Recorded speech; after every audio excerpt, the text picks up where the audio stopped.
Ciao, buongiorno a tutti. So, it's been a long time guys na hindi tayo nakapag-vlog dahil ngayon na lang ulit tayo nakahanap ng trabaho. So, nandito ako ngayon sa bagong amo sa bundok, sa montanya. So, right now, ito yung trabaho ko. Sa umaga, magpapakain ako ng 3 malaking aso. So, samahan nyo ako guys. Mafog ngayon guys. So, papakain muna ako ng aso tsaka maglilinis ng bahay nila. At nakalimutan ko na naman yung pandakot ng tae nila. Lagi ko na lang nakakalimutan. Iba na talaga pag tumatanda. Ayan, kailangan natin nakaboto dito kasi maputik. Wow! Ito, yung pandakot natin ng pupo. Guys, ito yung bahay ng aso. Ayan. Sana all. So, papasok na tayo para mag-prepare. Dadagdagan natin to ng dog food na makikita ninyo. Buongiorno, ciao!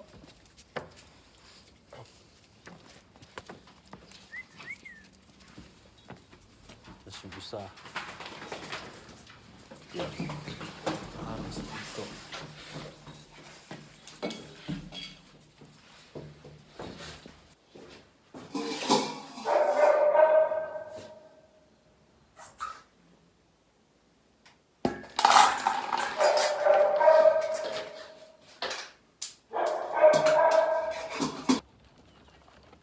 So, tapos na natin silang pakainin. Maglilinis naman tayo ng kanilang tae.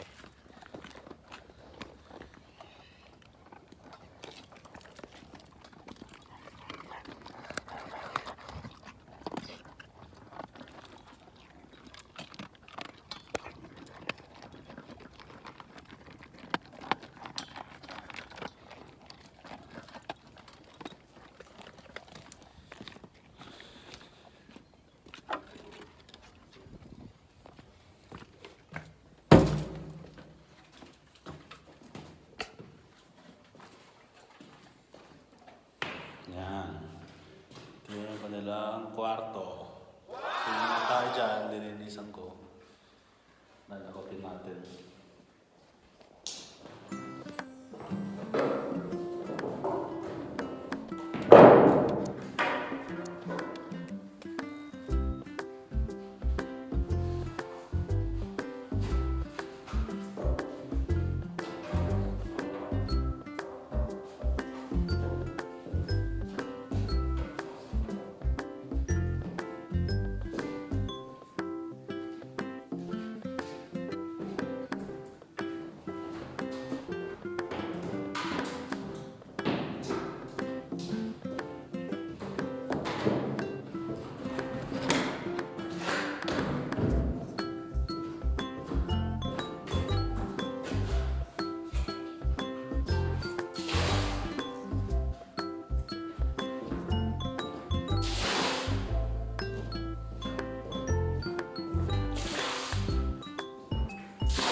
Binubuksan ko yung bintana guys para sumingaw yung amoy.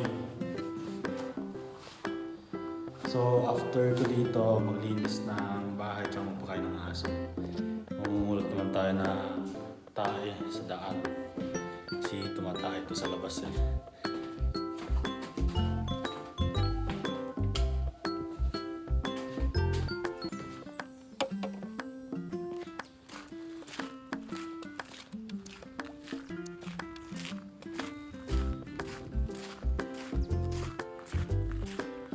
Mafog ngayon, no?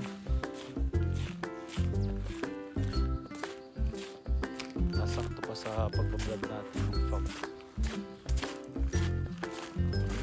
Yun o. Si Tasyo. Yan nga pala si Tasyo, guys. Pangalan niyan, Tasyo.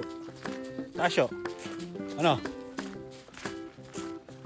Bumulaklak na rin pala yung dito sa Kura. Ibig sabihin yan, guys, pa malapit na matapos ang winter. Spring naman. Na, Tasyo. Benik ba? So far, wala namang tae.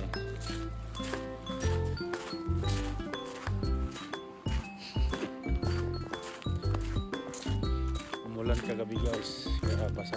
Saan yun pa?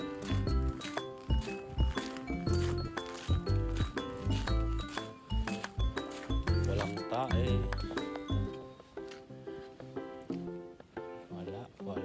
Wala. So, dun tayo sa kabila.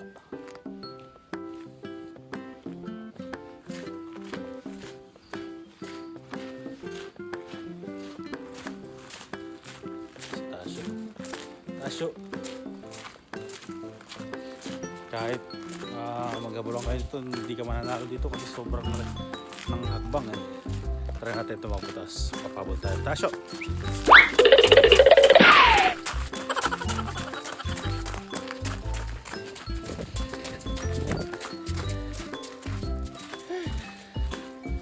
Parang ano eh. Ang laki ng hakbang na eh.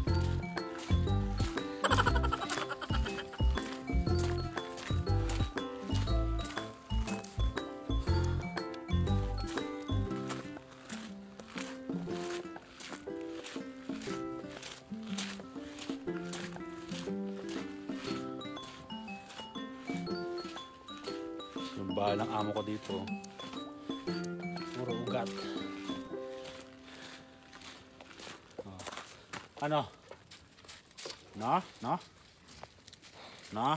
Basta.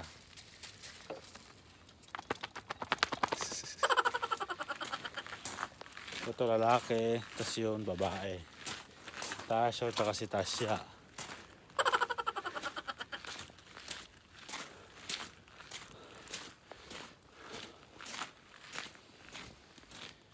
Ayun, may tayo sila dito.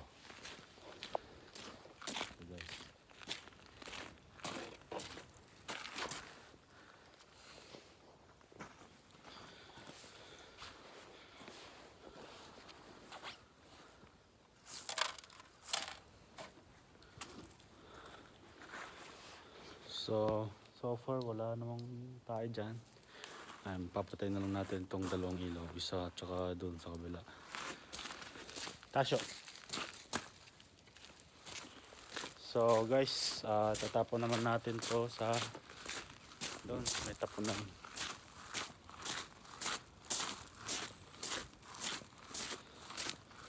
So basically sa umaga ganun yung routine ko, guys.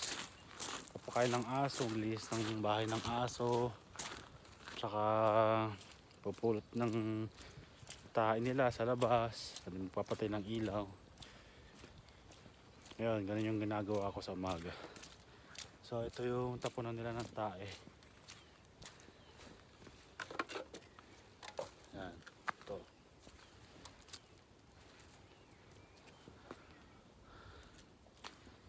So after ko magtapon ng tae, nililinisan ko lang to, and then tapos na yung gawain ko sa umaga. And then mamaya pag tinawag ako ni Senyora, papasok naman ako sa bahay niya. And then ayusin ko yung bed niya, tsaka maglinis ako ng banyo, tsaka hugasan ko yung mga pinag-inuman niya ng mga tea.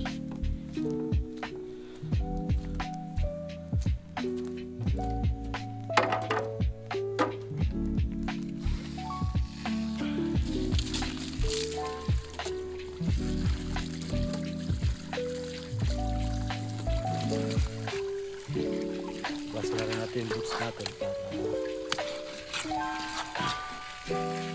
na-stuck ng damo.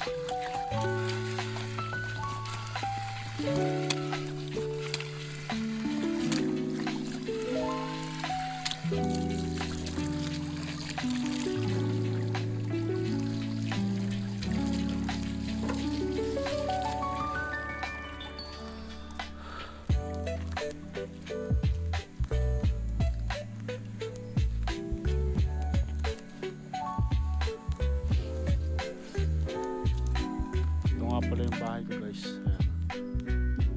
Diretso lang. Pero yung kotse hindi sa akin yan.